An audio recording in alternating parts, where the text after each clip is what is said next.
اچھا بھائی مفتی صاحب، لوگ آپ کے بارے میں تبصرے کرتے ہیں کہ آپ کو دین کے مٹنے کا غم نہیں ہے، آپ ہر وقت بیانات میں ہنسی مذاق کرتے رہتے ہیں۔ دین کے مٹنے کا غم کا کیا میں دکھڑا لوگوں کے سامنے بیٹھ کے روؤں؟ اگر مٹنے کا غم نہ ہوتا تو ہم یہ بیان کرتے بیٹھ کے، فری پوکٹ والا بیان۔ وہ لوگ اس پہ اشکال کرتے ہیں یوٹیوب چینل بھی تو ہے نا مونیٹائز ہے، تو یوٹیوب چینل تو بعد میں مونیٹائز ہوا ہے نا، اور وہ تو کیا بھی جس نے چینل بنایا ہے ایڈمن نے، وہ مونیٹائز جب نہیں تھا تو بھی ہم اسی طرح بیان کر رہے تھے، مونیٹائز ہے تو بھی اسی طرح بیان کر رہے ہیں۔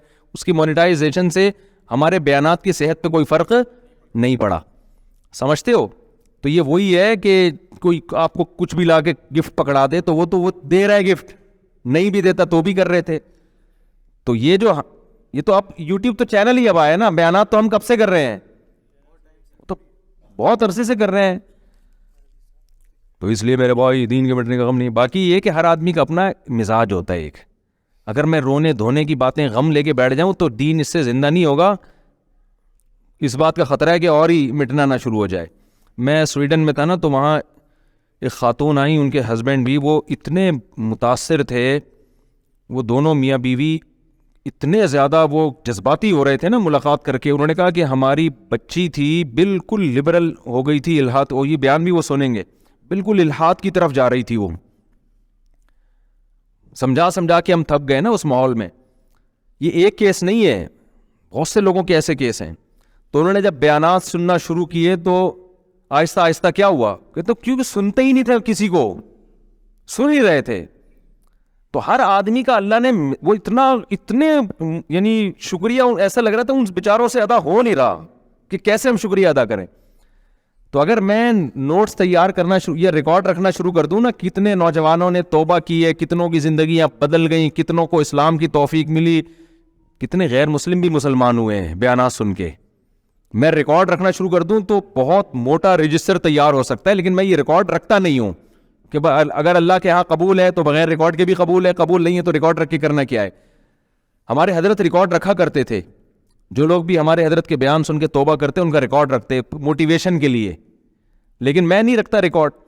تو ایسا نہیں ہے کہ فائدہ نہیں ہے، الحمدللہ بہت۔ باقی یہ کہ میں ہنسی مذاق تو بھائی جو اپنا انسان مزاج چینج نہیں کر سکتا۔ میں نے کبھی بیان میں کسی کی نقل مارنے کی کوشش نہیں کی، وہ ایسا کرتا ہے تو میں بھی ایسا کروں، ہمارا اپنا اسٹائل ہے، اس کا اپنا اسٹائل ہے۔ اور دوسرے علماء بھی کام کر رہے ہیں الحمدللہ، وہ زیادہ اچھا کام کر رہے ہیں، ہم ان جیسا کام کر نہیں رہے ہیں، کر نہیں سکتے، نہ کر رہے ہیں، تو وہ زیادہ اچھا کر رہے ہیں، تو زیادہ تر لوگوں کو تو انہی سے فائدہ ہو رہا ہے۔ ابھی میں حضرت فیروز میمن صاحب کے پاس گیا ملاقات کے لیے، بڑے بزرگ ہیں ماشاءاللہ، میں تو لوگوں کو ان سے بیعت کا بھی مشورہ دیتا ہوں کہ بڑے بڑے بدماشوں کو انہوں نے سیدھا کیا ہے، ان کے بیانات میں اتنا مذاق نہیں ہوتا، وہ رلاتے بھی ہیں، مزاح بھی کرتے ہیں لیکن رلاتے زیادہ ہیں۔ اور میرے جو پرانے بیانات ملیں گے نا آپ کو 2000 سے پہلے کے، ان میں رونا زیادہ تھا۔ پھر جب سے میری شادیاں ہوئی ہیں نا تو جتنا رونا، آپ سمجھے کہ شادی کے بعد میں بہت خوش ہو گیا، ہوا یہ کہ شادی کے بعد جو میں رونا شروع ہوا نا، یعنی اللہ معاف فرمائے، تو میں نے کہا یہاں بھی روں گا، گھر میں بھی روں گا، تو پھر یہ عجیب سی بات ہو جائے گی نا، دونوں جگہ نہیں رو سکتا۔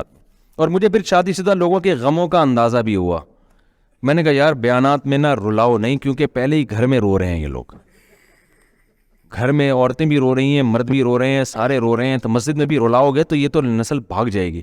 لیکن یہ سب چیزیں تو ایسی ہی باتیں، اصل ہے مزاج، ہمارا مزاج جو لوگ جانتے ہیں وہ نارمل بھی ایسے ہی ہے جیسے یہاں ہے، ٹھیک ہے نا۔ ہماری جو مدرسے میں استاذ ہیں، ان کے جو ہماری دوستی ہیں، یا اپنے ہمارے دوستوں سے پوچھ لو، جیسے ہم ادھر ہیں ممبر پہ بھی ہم ویسے ہی، مجھ سے آرٹیفیشل طور پر یہ سنجیدگی ہوتی نہیں ہے کہ میں تمیز سے نا ایک دم میں آؤں کہ ایک بات کان کھول کے یاد رکھو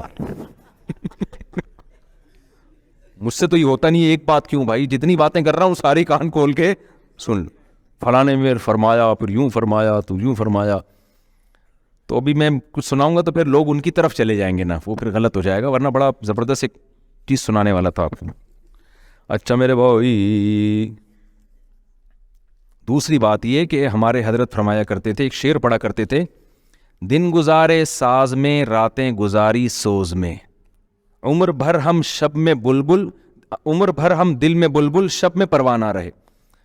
میں نہیں کہہ رہا کہ میں ایسا ہوں، لیکن اللہ والے ایسے ہوتے ہیں کہ لوگوں کے سامنے خوش مزاج، تنہائی میں اللہ کے سامنے رونے والے۔ میں نہیں کہہ رہا کہ میں تنہائی میں اللہ کے سامنے رونے والا ہوں، نیک ہوں، نہ میں یہ کہہ رہا ہوں کہ نہیں ہوں ٹھیک ہے نا، وہ میں کیا ہوں وہ تو میں جانوں، اللہ جانے. لیکن رونے کی جو اصل موقع ہے نا وہ تنہائی میں اللہ کے سامنے ہے، وہ ہنسنے کا موقع نہیں ہے. ہمارے نبی صلی اللہ علیہ وسلم کیسے خوش مزاج تھے اور راتوں کو کیسے روتے تھے اللہ کے سامنے. امی عائشہ فرماتی ہیں ہانڈی کے ابلنے کی آواز آتی تھی، لیکن دن میں کیسے خوش مزاج. حضرت ابو ہریرہ رضی اللہ عنہ فرماتے ہیں میں نبی سے جب بھی ملا ہوں ہمیشہ آپ نے مجھے جب بھی دیکھا ہے کبھی ایسا نہیں ہوا کہ مجھے دیکھ کے مسکرائے نہ ہو آپ. اب اگر کوئی مذہبی اسکالر ایسا بن جائے نا یوں کر کے، یوں وہ بغیر داڑھی والا آ رہا ہے یہ جہنم میں جائے گا، وہ سود خور آ رہا ہے لعنتی آ رہا ہے، وہ بغیر دوپٹے کے لیڈیز آ رہی ہے بغیرت